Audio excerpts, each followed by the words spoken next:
وطنم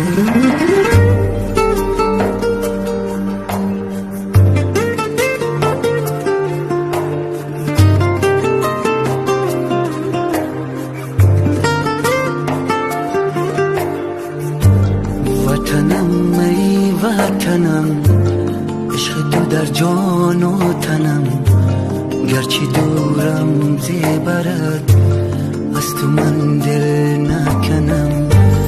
وطنم ای وطنم، عشق تو در جان و تنم، داره آهنگ غمت نغمه من سخنم.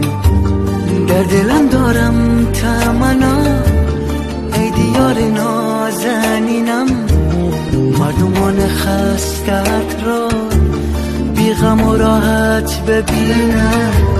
آرزو دارم که روزه سایه غم ها گریزد، به غبار کینه باشد آسمان سرزمینم. وطنم ای وطنم، عشق تو در جان و تنم، گرچه دورم زیبرد از تو من دل نکنم.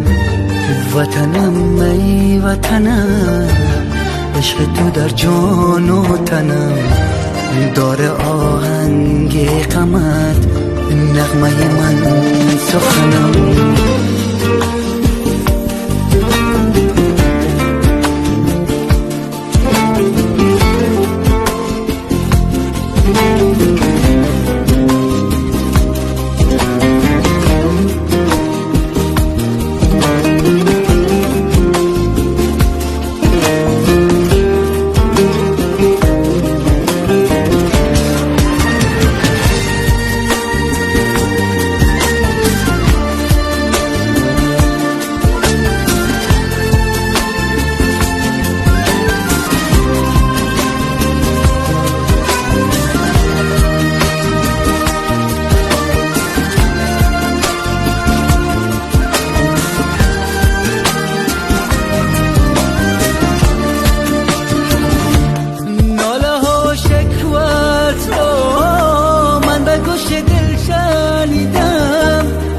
گفتی ای عزیزان من بس غم ها بدیدم، بگذر ای فرزند نازم زین همه دوام و جنگ، زین همه درد و مصیبت دل شده در سینه هم تنگ.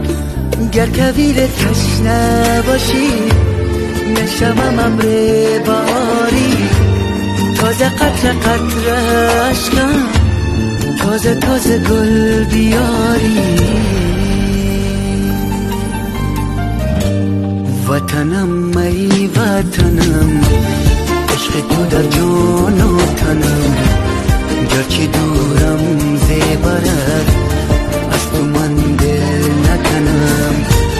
وطنم ای وطنم، عشق تو در جان و تنم، داره آهنگ غمت نغمه من سخنم. وطنم ای وطنم.